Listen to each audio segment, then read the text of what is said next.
দেখছি প্রধান রাজনৈতিক দল বিএনপির পক্ষ অবলম্বন করছে অনেক জায়গায়, এবং মাঠ পর্যায়ে যে ধরনের চাঁদাবাজি চলছে সেই জায়গায় প্রশাসন আসলে নিশ্চুপ ভূমিকা পালন করছে। মূলত বর্তমান রাজনৈতিক পরিস্থিতি, সংস্কার কার্যক্রম এবং নির্বাচন বিষয়ে তাদের প্রধান ফোকাস ছিল।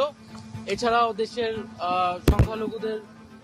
সংখ্যালঘুরা তাদের নিরাপত্তা সহ বাংলাদেশের সামনের রাজনীতি কোন দিকে যাবে এবং আমাদের রাজনৈতিক দলের গঠন প্রক্রিয়া, সাংগঠনিক কার্যক্রম, আদর্শ ইত্যাদি বিষয়ে তাদের আগ্রহ ছিল। আমরা আমাদের জায়গা থেকে ব্যাখ্যা করেছি আমাদের রাজনৈতিক দল কোন প্রেক্ষিতে, কেন এবং কোন লক্ষ্য নিয়ে এগিয়ে যাচ্ছে।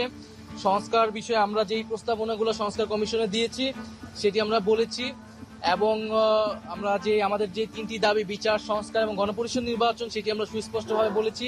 আমরা বলেছি যে আমরা এখানে কোনো ধরনের ন্যূনতম সংস্কার নয়, বরং মৌলিক সংস্কার, রাষ্ট্রের গুণগত পরিবর্তনের জন্য আমরা কাজ করছি, এবং কোনো ধরনের পরিবর্তন ছাড়া নির্বাচনের দিকে গেলে সেই নির্বাচনটি গ্রহণযোগ্য হবে না।